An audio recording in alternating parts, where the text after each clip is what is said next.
Ces effets spéciaux, on n'y a vu que du feu. Bienvenue sur Watch Mojo Français. Aujourd'hui, nous faisons le décompte d'un autre top 10 des effets spéciaux qui ont dupé le public. Nous publions de nouvelles vidéos chaque jour, alors abonnez-vous pour être au courant des nouveautés excitantes. Pour cette liste, nous passons en revue encore plus de prouesses visuelles qui nous font croire en la magie. Ces exemples d'images de synthèse ne sont pas tous de haute qualité, mais grâce au montage et aux angles choisis, ils sont parvenus à duper le spectateur moyen. Si vous trouvez qu'il manque un effet, n'hésitez pas à aller voir notre première vidéo sur le top 10 des effets spéciaux qui ont dupé le public.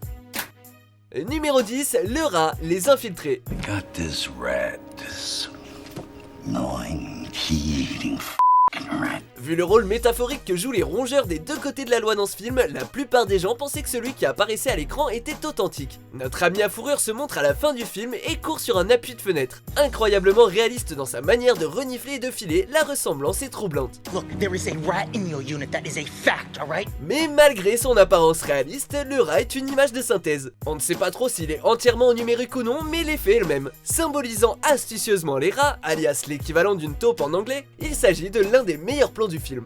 It's a nation of rats. Numéro 9, la combinaison kryptonienne Man of Steel. I warned you.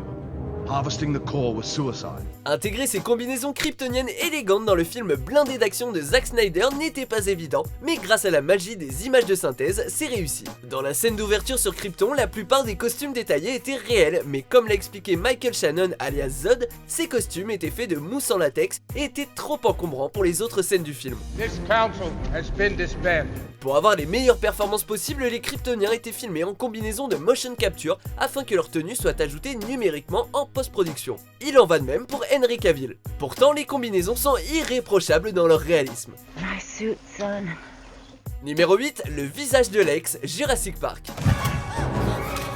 Dans ce thriller de SF et d'aventure culte, le faux pas d'une cascadeuse a dû être retouché numériquement. Vous l'avez repéré? Peu de spectateurs y parviennent. Dans cette scène éprouvante, Lex, notre jeune héroïne, manque de tomber dans les mâchoires d'un raptor en tombant du système d'aération. Évidemment, pour la chute, Ariana Richards a été remplacée par une cascadeuse qui a levé la tête par accident. La scène aurait pu être rapidement refaite, mais l'équipe des effets spéciaux a pu la sauver avec un face swap du début de l'ère numérique. Comme il passe rapidement, l'effet est minimal, mais fonctionne très bien. Numéro 7, une larme numérique Blood Diamond. Thought I'd never call, huh? Dans leur dernière conversation déchirante, Maddie et Danny partagent un adieu touchant qui coûte une seule larme à cette dernière. Mais le liquide n'a pas été produit par Jennifer Connelly, la larme était un choix du réalisateur Edward Zwick qui voulait tenter de l'ajouter en post-production. C'est donc ce qu'il a fait. Sa volonté de la garder cependant a lancé une petite controverse puisqu'elle a soulevé la question de la justesse des effets spéciaux qui altèrent les émotions d'une performance. Sale tour ou non, elle ajoute sans conteste quelque chose à la scène, même si nous autres spectateurs ne savions pas qu'elle était fausse. Yeah, I'm really happy I met you too. Numéro 6, effacer l'échafaudage, American Bluff. Your number and what you're looking for.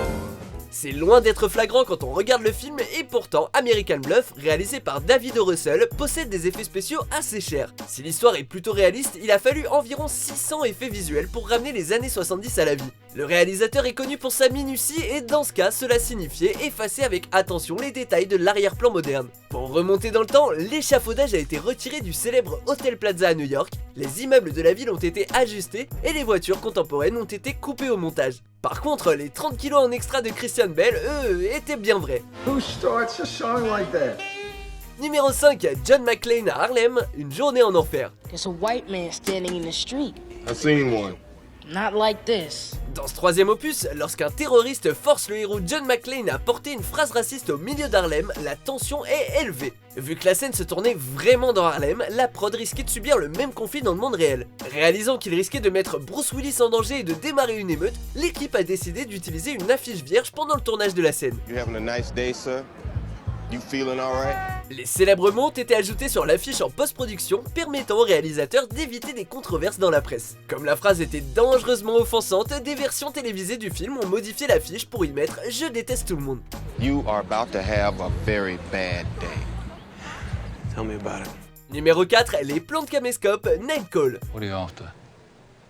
a camcorder and a police scanner. Le réalisateur Dan Gilroy nous force à voir la perspective tordue de Lou en présentant l'action de ce thriller via l'écran de la caméra. S'il avait à la base prévu de tourner les scènes de plusieurs angles différents, l'équipe a vite réalisé que le viseur des caméras à l'écran offrait une représentation plus singulière. En mariant des séquences à l'épaule avec des caméras plus sophistiquées, elle a filmé du point de vue de Lou et a intégré numériquement les meilleures prises dans l'écran du caméscope. Grâce à une dégradation poussée, la séquence paraît authentique et semble venir de la même caméra. En plus d'être visuellement dynamique, ce petit trucage a permis aux spectateurs d'être complices de l'histoire sordide de Lou. Numéro 3, Presque tout, seul sur Mars.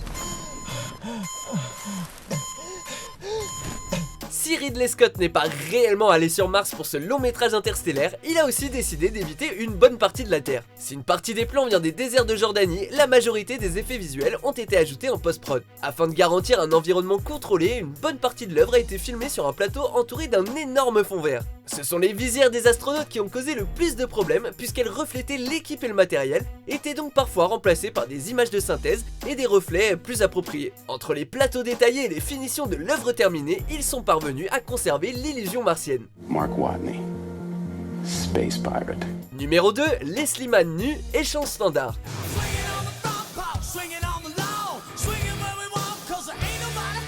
Prouvant que même le corps humain n'est pas à l'abri des retouches, Leslie Mann a changé de corps l'instant d'une scène. Bien qu'on l'ait déjà vu torse nu dans des films précédents, la scène de nu de l'actrice a été, on cite, améliorée via des images de synthèse. Si sa collègue Olivia Wilde a reçu des tétons en images de synthèse, la poitrine de Leslie Mann a été agrandie pour appuyer le fait qu'elle allait. Le contraste avec les plans sur les troubles digestifs de son personnage rend la nudité excessive encore plus drôle. I need to cool it on the Thai food. Mann en a plaisanté même après le tournage en racontant aux journalistes que développer sa poitrine était l'un de ses pouvoirs bizarres. But some people can do that, and I can. It's a strange talent I have. Avant de dévoiler notre vainqueur, voici quelques mentions honorables.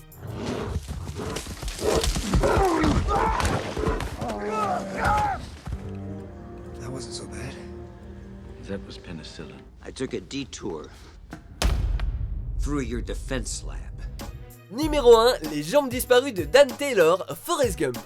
Would you like to see what Lieutenant Dan looks like? La terrible transformation du lieutenant Dan était viscérale et en 1994, on se demande comment les blessures peuvent paraître si réalistes. L'équipe des effets spéciaux a couvert les jambes de Gary Sinise de longues chaussettes bleues afin de pouvoir les retirer dans chaque plan. Comme ces jambes prenaient de l'espace, des trous ont été laissés sur les plateaux pour être recouverts numériquement par la suite. Les moignons de Dan sont présents tout le temps et où qu'ils soient grâce à l'ingéniosité de l'équipe. En ajoutant numériquement une table devant ses jambes dans son appartement, elle a poussé l'illusion encore plus loin et créé une magie homogène grâce à un mélange d'images de synthèse et de trucage. So then the legs are painted out and it just takes a little bit more away from the artificial quality of it. Vous êtes d'accord avec notre sélection? Jetez un coup d'œil à ces autres super vidéos de WatchMojo français et n'oubliez pas de vous abonner pour être au courant des nouveautés.